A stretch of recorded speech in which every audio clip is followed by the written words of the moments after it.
Dans ce cours, nous allons voir quelques cas de symétrie axiale vraiment très importants.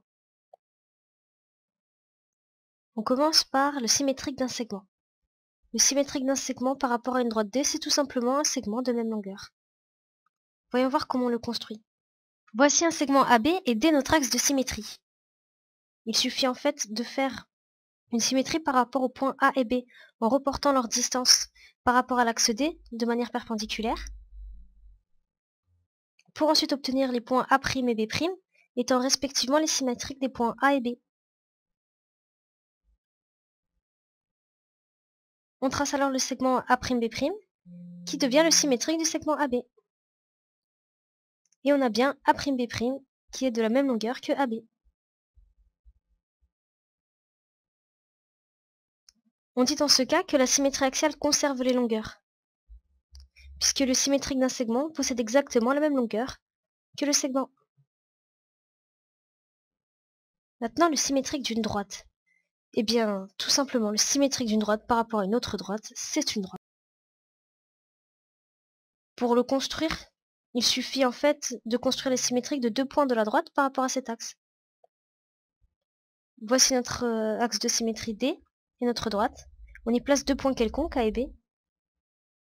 Et comme pour le segment, on va construire les symétriques des points A et B par rapport à l'axe.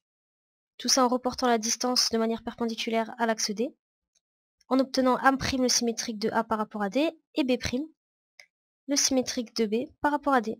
On trace alors et on obtient la droite A'B'. Maintenant, voyons des cas particuliers de symétrique de droite.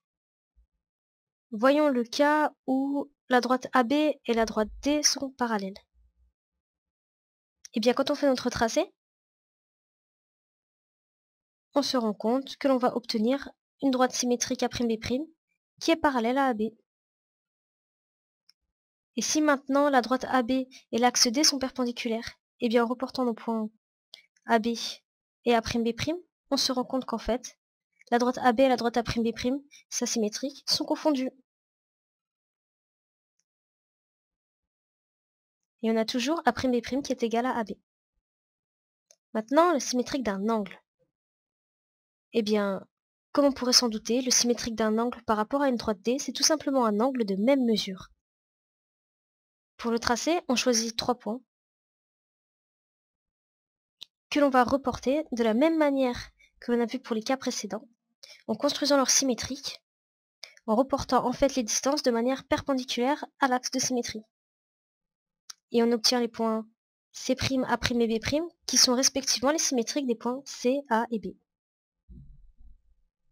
Et on obtient bien l'angle B'A'C', qui est le symétrique de l'angle BAC, qui est exactement de la même mesure.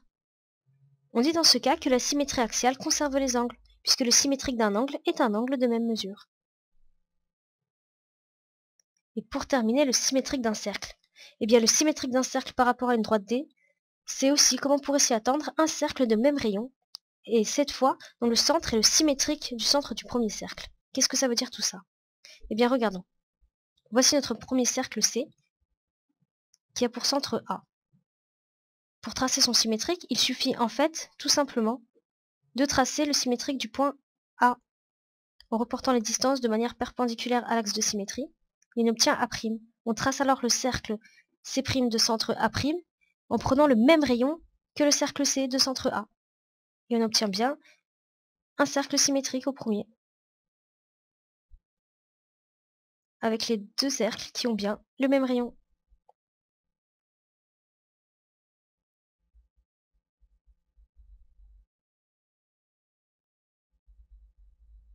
Et voilà, à présent tu sais tout sur les cas de symétrie axiale importants.